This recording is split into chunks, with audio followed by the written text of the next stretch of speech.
ये कहानी एक सच्ची घटना से प्रेरित है। पात्रों और स्थानों के नाम बदले गए हैं। साल 2016, उत्तर भारत का एक छोटा सा शहर। शाम के लगभग 7 बजे थे जब मोहल्ले में रहने वाली 22 साल की छात्रा नेहा अपने कॉलेज से लौटकर कमरे में गई। रोज की तरह उसने दरवाज़ा अंदर से बंद किया और मोबाइल चार्जिंग पर लगा दिया। किसी को अंदाजा नहीं था कि वही कमरा कुछ घंटों बाद एक भयानक रहस्य बन जाएगा। रात 10 बजे तक जब नेहा बाहर नहीं आई तो उसकी रूममेट को चिंता हुई। दरवाज़ा खटखटाया गया, कोई जवाब नहीं। कई बार आवाज़ लगाने के बाद भी जब भीतर से कोई हरकत नहीं हुई तो मकान मालिक को बुलाया गया। दरवाज़ा तोड़ा गया और जो दृश्य सामने आया उसने सबको सन्न कर दिया। नेहा ज़मीन पर पड़ी थी। कमरे में संघर्ष के निशान थे।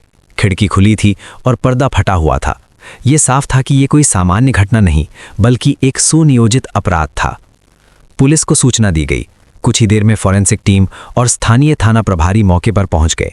सबसे पहली चुनौती थी, कोई प्रत्यक्ष गवाह नहीं था। मोहल्ला शांत था, किसी ने शोर नहीं सुना। जांच शुरू हुई।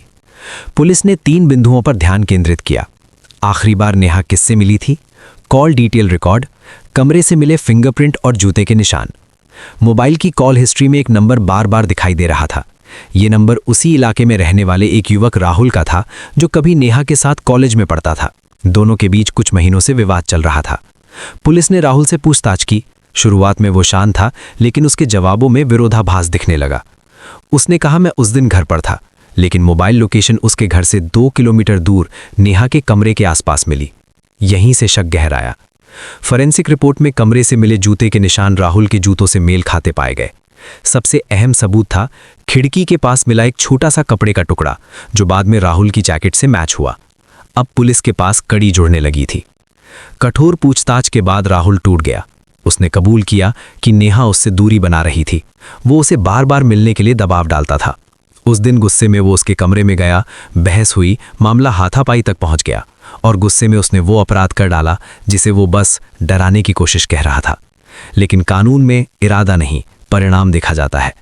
राहुल को गिरफ्तार कर लिया गया। अदालत में मुकदमा चला। सभी सबूतों, फॉरेंसिक रिपोर्ट और कबूलनामे के आधार पर उसे उम्र कैद की सजा सुनाई गई। इस केस ने पूरे शहर को झकझोर दिया। ये कहानी सिर्फ एक अपराध की नहीं बल्कि ये दिखाती है कि जुनून कैसे हैवानियत बन सकता है, ना को स्वीकार ना करना कितना खतरनाक हो सकता है और कैसे छोटी सी नालापरवाही एक जिंदगी छीन सकती है।